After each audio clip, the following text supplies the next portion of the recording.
नमस्कार दोस्तों, स्वागत है आपका मेरे YouTube channel the narrative nerve पर।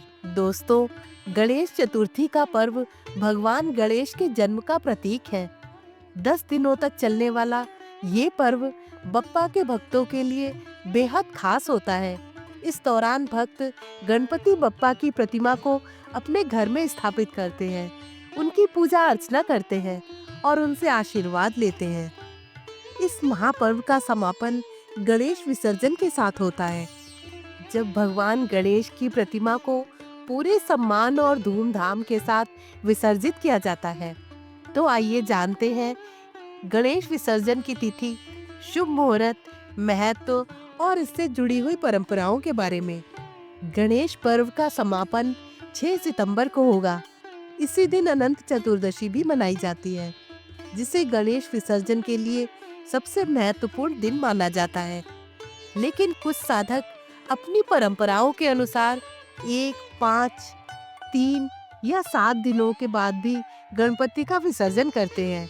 चतुर्दशी तिथि की शुरुआत होगी 6 सितंबर 2025 को सुबह 3:12 पर और इसका समापन होगा 7 सितंबर 2025 को रात 1:41 पर। इस पूरे समय में पूजा करना शुभ माना गया है। आइए अब जानते हैं बप्पा को विदा करने के शुभ मुहूर्त के बारे में। पंचांग के अनुसार इस शुभ मुहूर्त में किसी भी समय आप गणेश विसर्जन कर सकते हैं। शुभ चौघड़िया सुबह 7:35 से 9:11 तक।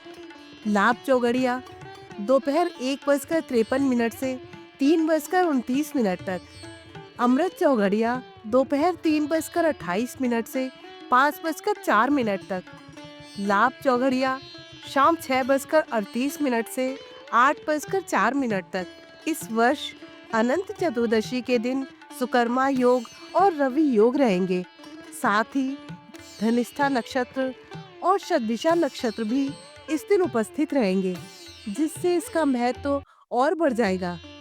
मान्यता है कि इन योगों में पूजा और अनंत सूत्र बांधना विशेष फलदायी होता है। भगवान गणेश की विसर्जन विधि इस तरह है।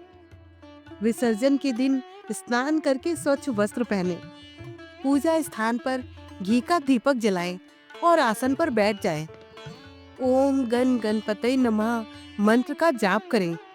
गणेश जी को अक्षत, फूल, धूप और धन अर्पित करें। गणेश जी की आरती करें और गणेश चालीसा का पाठ करें। बप्पा को उनका प्रिय भोग जैसे मोदक या लड्डू अर्पित करें। पूजा में हुई किसी भूल चूक के लिए क्षमा याचना करें। फिर गणेश जी की मूर्ति को श्रद्धा से उठाएं और विसर्जन के लिए ले जाएं। गणपति बप्पा मोरया, अगले बरस तू जल्दी आ की जयकारों के साथ बप्पा को विदा करें। मूर्ति को पवित्र नदी, तालाब या जल स्रोत में विसर्जित करें। यदि इको फ्रेंडली मूर्ति है तो घर में बाल्टी या टब में विसर्जन करें और इस जल को पौधों में अर्पित करें। माना जाता है कि गणपति अपने साथ भक्तों के दुखों को लेकर जाते हैं और उनके जीवन को खुशहाली से भर देते हैं। इस दिन बप्पा की विदाई के बाद कुछ विशेष वस्तुओं का दान किया जाए तो साल भर भगवान गणेश का आशीर्वाद बना रहता है और कुंडली में बैठे अशुभ ग्रह भी शुभ फल प्रदान करते हैं। जैसे कि अनंत चतुर्दशी के दिन भगवान गणेश की विशेष कृपा पाने के लिए हरी वस्तु, मौसमी फल और पान के पत्ते का दान करना बेहद शुभ होता है। साथ ही इससे कुंडली में बुध ग्रह मजबूत होता है। आर्थिक तंगी से परेशान है तो गणेश विसर्जन के दिन चावल, मूंग की दाल, तेल का दान करें। चाहे तो खिचड़ी बनाकर जरूरतमंदों को खिला सकते हैं। ऐसा करने से अटका हुआ काम पूरा होता है। अनंत चतुर्दशी के दिन भगवान गणेश की विशेष कृपा पाने के लिए आटा, चीनी, नमक जैसे पदार्थों का दान करना शुभ रहेगा। इससे शुक्रदेव की कृपा मिलती है और सुख साधनों की बढ़ोतरी होती है। बप्पा के विसर्जन के बाद बेसन, चने की दाल, केला और पपीते का दान करना चाहिए। ऐसा करने से मनोकामनाएं पूरी होती हैं।